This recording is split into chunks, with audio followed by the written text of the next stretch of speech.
Hello and welcome to lecture number 7 in our series of geometrical and physics optics lectures.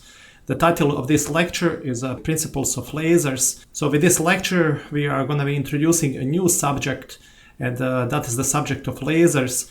We are going to lay foundations of laser construction and principles in this and next lecture that is going to prepare you for a more challenge in a course 4 of this series, where we are going to be going much greater in detail about the laser construction, laser applications, etc.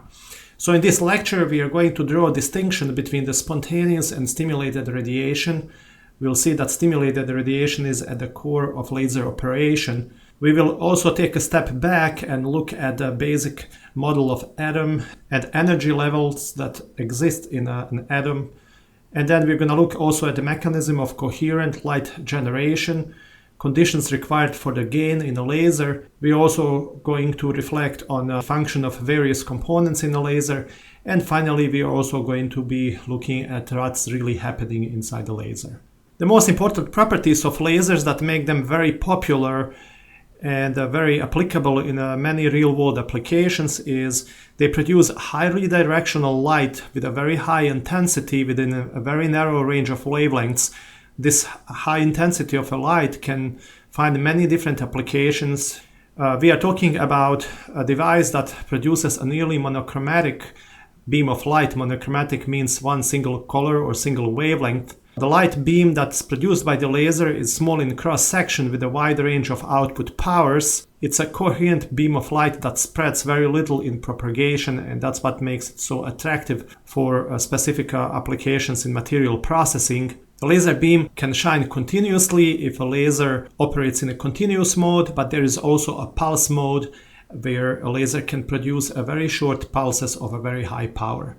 And finally, the beam of light produced by the laser is capable of depositing tremendous power per unit area on targets, and that's why the laser as a device has gained so much popularity in many different applications. The lasers have been produced with a very broad range of power levels, from as low as a few microwatts to as high as several megawatts. As already mentioned, they can be operated in a continuous mode or in a pulse mode.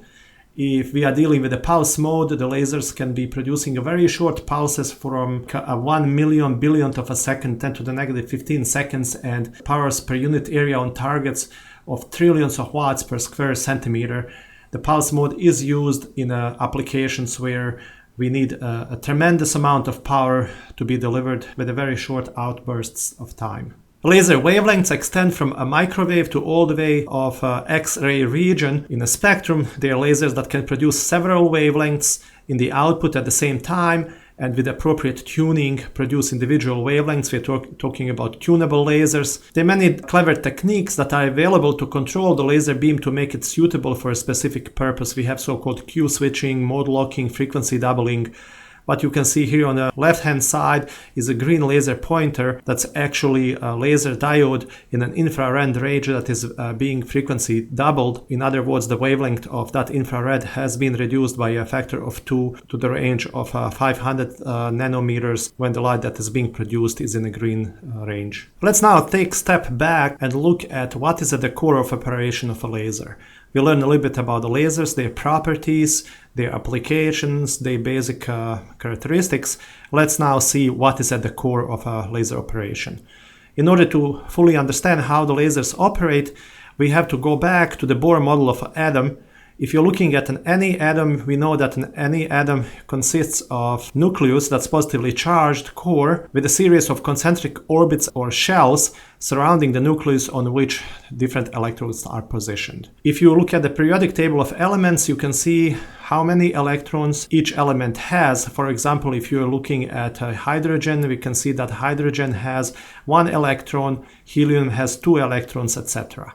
These electrons are positioned on a very specific orbits inside atom, and those orbits or shells are labeled as K, L, M, N, O, etc.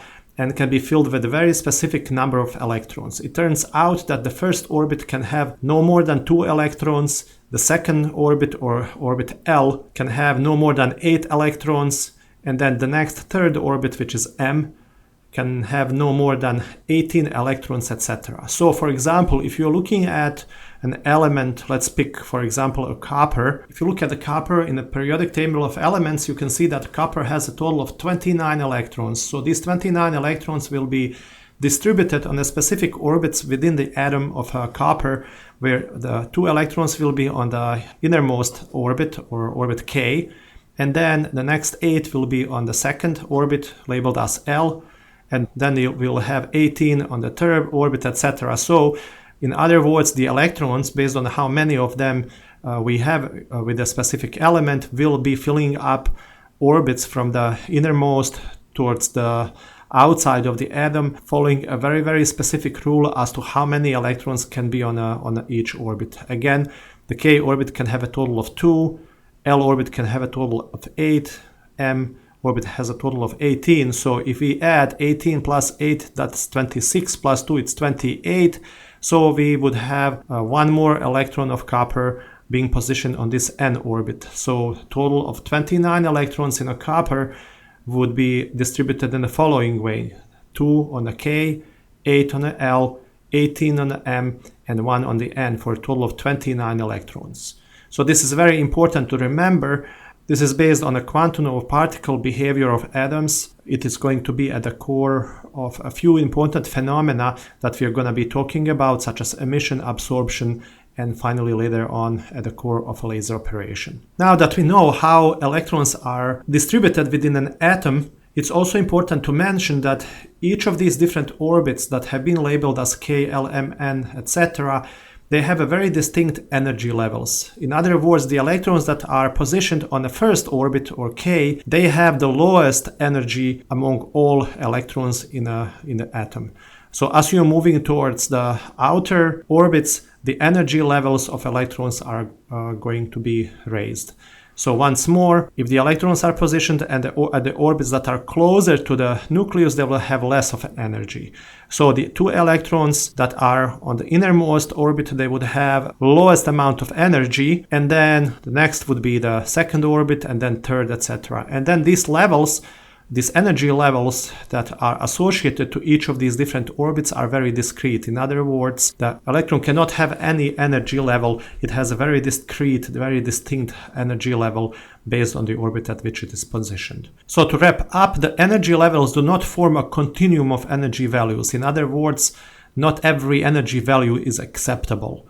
Instead, the energy levels are clearly separated, indicating that the hydrogen atom, nucleus, and electron can exist with only certain discrete values, E1, E2, E3, etc. So the electron that's here on this first orbit has a specific energy level. It turns out that we can move that electron from that level to the next orbit, to the next level, if we add to that electron a very, very discrete specific amount of energy that's equal to the difference between the energy level of the first and the second orbit.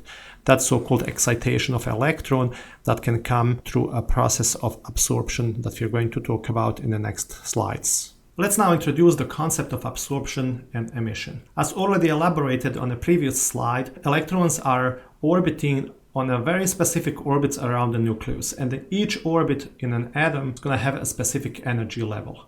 So for example, inner orbits, as shown here with the 2 electrons, has a specific energy level that's lower than the energy level of the next orbit that's shown here on the outside.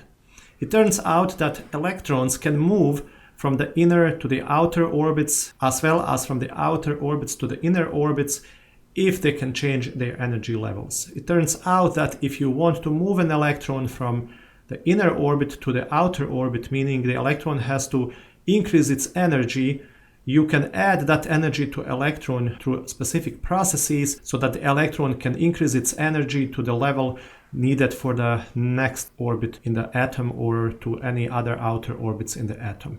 And that energy can be given to an electron through the process of so-called absorption. The way how absorption can take place is by bombarding the material or atoms of a material using a light of a specific wavelength or color that would consist of a whole bunch of photons or particles of light that carry a specific amount of energy, and that energy has to be exactly equal to the difference between the energy levels of the originating orbit and orbit at which the electron is going to land. So in other words, if this electron here is to be moved to the next orbit, we have to hit him with a photon of a very specific energy that's going to be equal to the difference in energy between these two levels, between these two orbits. So when that photon hits this electron here, it's going to transfer its all energy to this electron, and this electron is going to increase its energy to the level that's equal to the level of this next orbit. So the photon is going to be absorbed, it's going to disappear, and all its energy is going to be transferred to the electron is going to jump to the next orbit. There's also a reverse process where the electron from the outer orbit can move to the lower orbits. In such a case, the electron has to release the energy, and that energy can be released in a photon of a specific energy or specific color or specific wavelength or frequency. So here we have introduced two important phenomena: absorption, where the photons are being absorbed by the electrons and electrons are being moved to the outer orbits and their energy is being increased, or the opposite process of emission, where electrons are moving from the outer orbits to the lower orbits, releasing the energy in the form of a photon of a specific color or specific energy. What you can see here on this diagram on the right hand side, each of these different lines represent a specific energy level that corresponds to a specific orbit. So the first orbit here has an energy level that's labeled here as a E1, and then the next orbit would have an energy level E2, and then the third orbit has an energy level E3, etc. So if we have an electron that's positioned at the first orbit, that electron is going to carry energy E1. And if we want to move that electron from, let's say, the first orbit to, let's say, fourth orbit, we have to add him energy that is equal to this difference, so that the amount of energy that it had on E1 is going to be increased to the energy level of the orbit 4. So this difference would have to come in the form of a photon of a specific energy that's equal to this difference. And we know that a photon carries energy as a function of the frequency. So different frequencies or wavelengths, different colors of the photons would have different energies.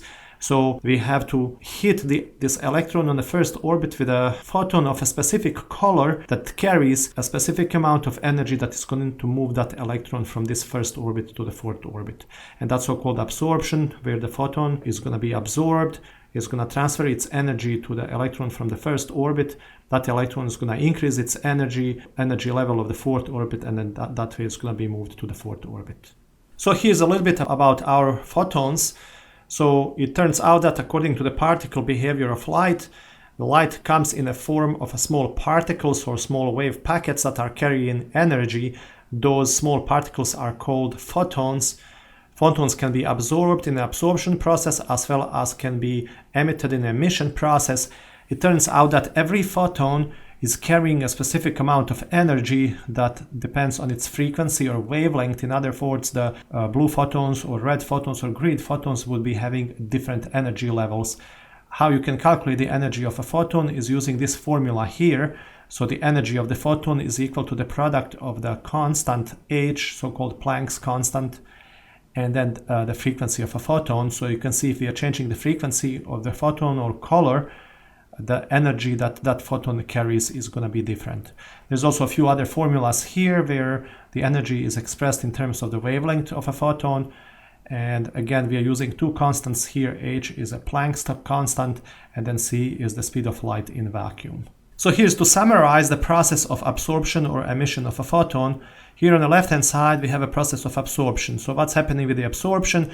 We have a photon coming from the outside, hitting this electron here. If that photon carries a specific distinct energy that's equal to the difference in energy levels between these two orbits, that photon is going to get absorbed by this electron. That electron is going to increase its energy and it's going to move to the next orbit. That's according to very, very specific rules. So if you bombard this electron with a photon of an energy that's not equal to the difference in energy between these two orbits, that photon is not going to be absorbed. It's going to be just passed through the material.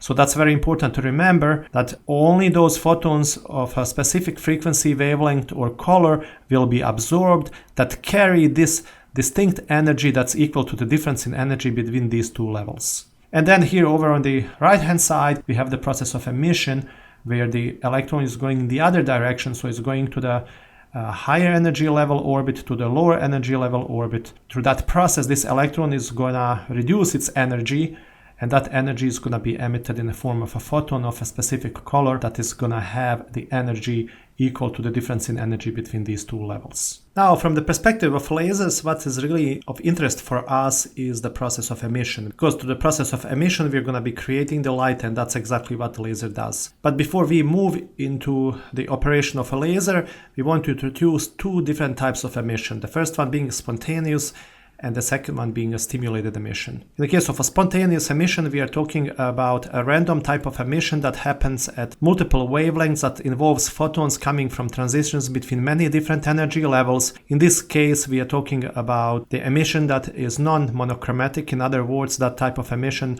can produce photons at different colors.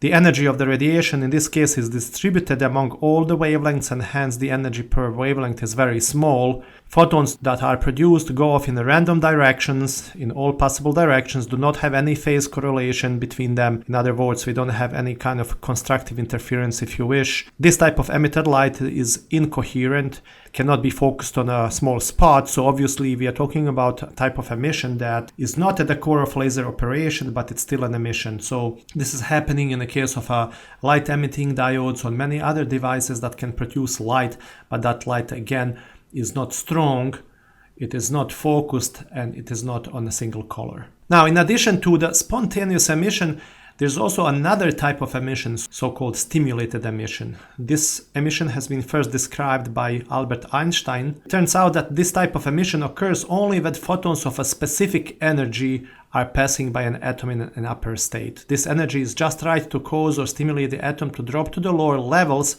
and in that process, not only that the photons are being released, but also the photons that are being released are also exciting other photons of the same color, and more of the photons are being produced, and all those photons are having the same direction, same phase, and same wavelengths. In other words, they are all perfectly synchronized, producing so-called coherent light. So this type of stimulated emission lies at the heart of the amplification of a light by laser, and that's how the laser actually got its name. Acronym LASER means light amplification by a stimulated emission of radiation. So you can see here on the picture on the right hand side three distinct processes that we have been talking about in this lecture. First one being an absorption, where the photons are coming from the outside, transferring their energy to the electron. The electron moves to the upper orbit. And here in the middle, we have the reverse process, where the electrons are randomly dropping down from higher energy orbits to the lower energy orbits, emitting the photons that are moving in random directions. They can be at different colors, at different wavelengths. They are not focused. And finally, here we are talking about the type of emission that's actually very much of interest for us because it's at the core of our laser operation, and that's stimulated emission. So in the case of a stimulated emission, we have a photon coming from the outside, stimulating electron. The electron is dropping down and emitting extra photon.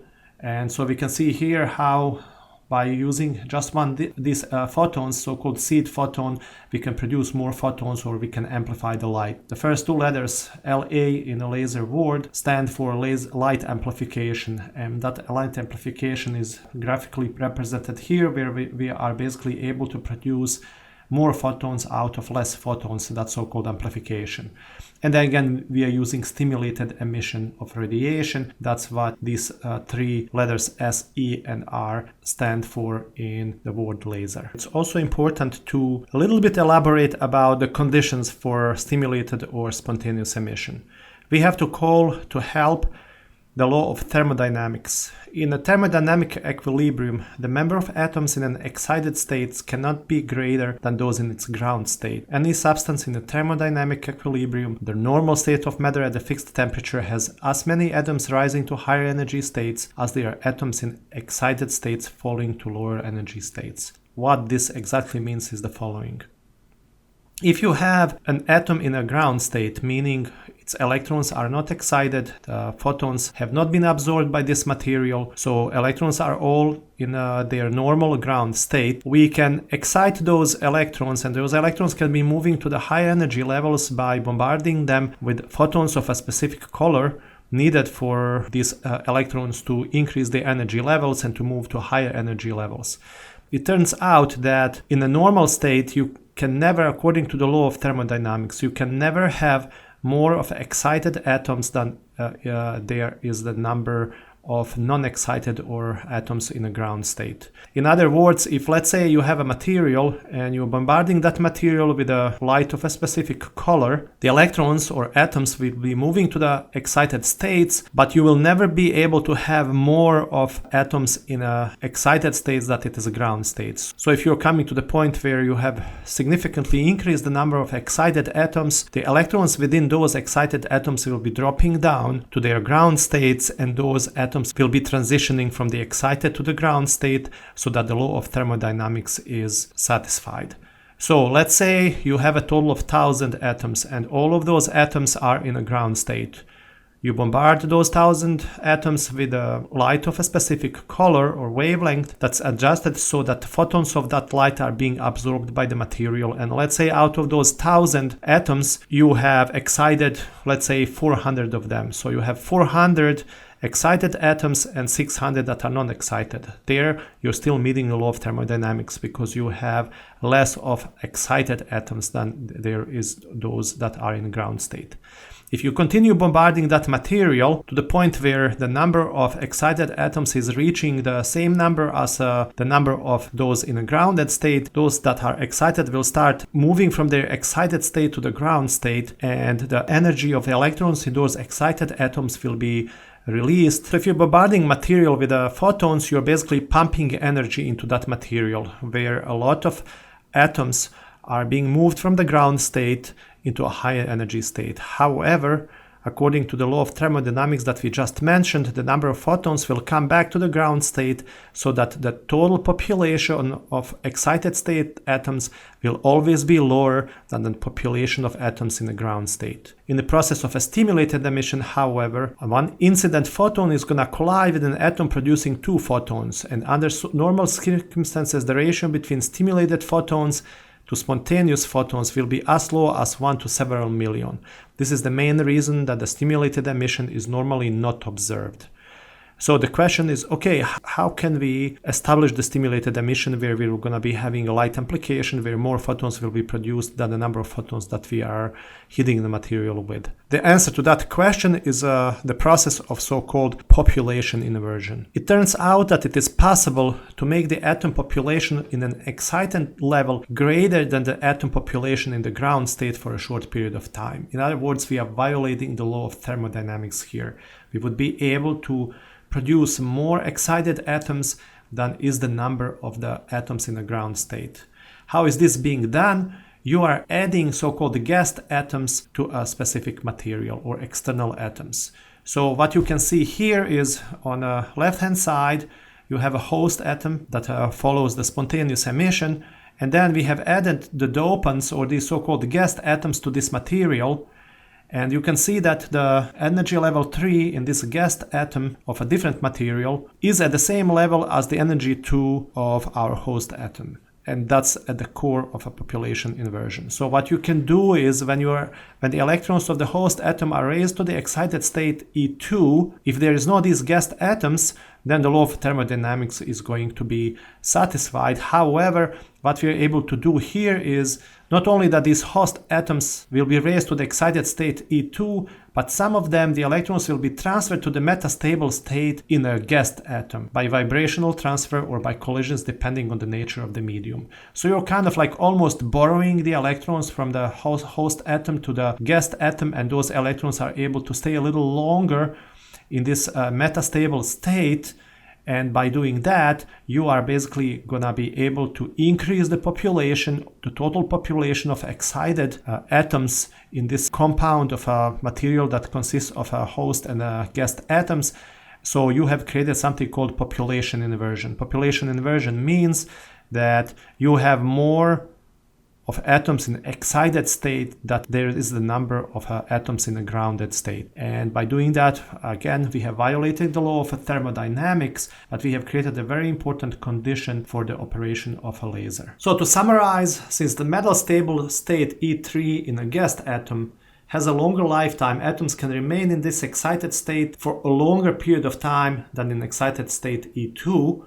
And that enables for a short period of time the population inversion, where the population of N3 or the population of atoms in excited state can become larger than N1. That case is a case of a so-called population inversion. If the atoms of the energy level E3 are stimulated by an external mechanism, such as incident photons of energy E3 minus E1, these atoms will return to the ground state E1, simultaneously producing photons of the same energy, wavelength, and phase.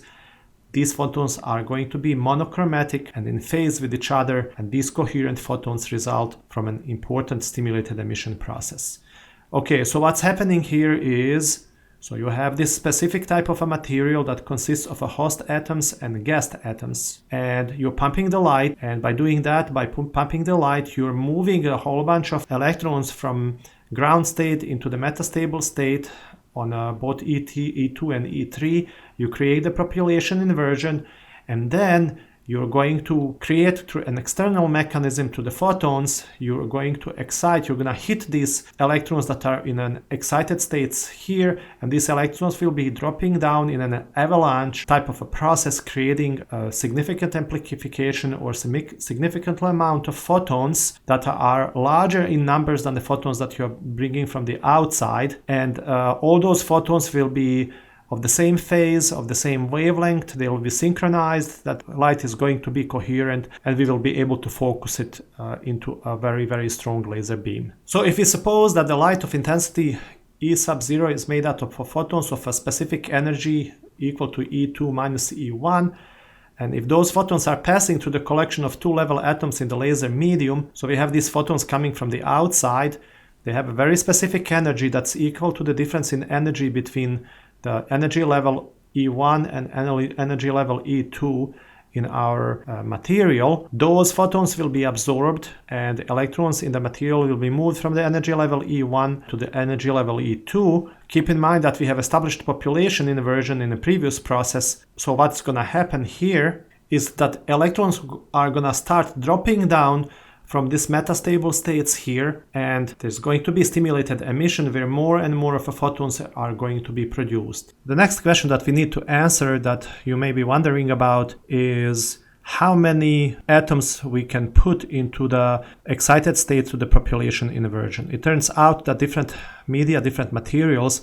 will be having different ability for population inversion, and obviously if you have more of these atoms in excited states created through the population inversion, we're going to be able to create more of stimulated emission, which is going to result in a stronger laser beam made by that material. So what we have here is a specific parameter for different materials, that so-called cross-section coefficient characteristic for energy transition, which, as you can see, is different for different materials. And if you're looking at this formula here, you can see that this letter sigma, which represents this important parameter, is going to define the amount of intensity that's going to be produced by the specific laser material. So for different materials, you can see different numbers that are going to show us how efficient is going to be the laser that's made from that material. So you can see, for example, if you're using helium neon, where we have two gases, one being a host and one being a guest, the ability of that gas compound has a specific number sigma that is going to affect the ability of a laser made using this material to produce the population inversion, or to be efficient in a sense of converting the input energy that we are adding to the laser material into the useful output laser beam. Okay, let's now look at what's really happening inside the laser. So the laser medium is positioned between the two mirrors. So that's basic construction of a laser. You're going to always have a laser medium here that's going to be doped, and the guest atoms will be added to the host. And then you have two mirrors on each side. This laser medium is in a ground unexcited state at the beginning, and then what we are doing here is we are pumping the energy into this lasing medium, and by pumping the energy we are moving a whole bunch of atoms from the grounded or unexcited state into the excited state.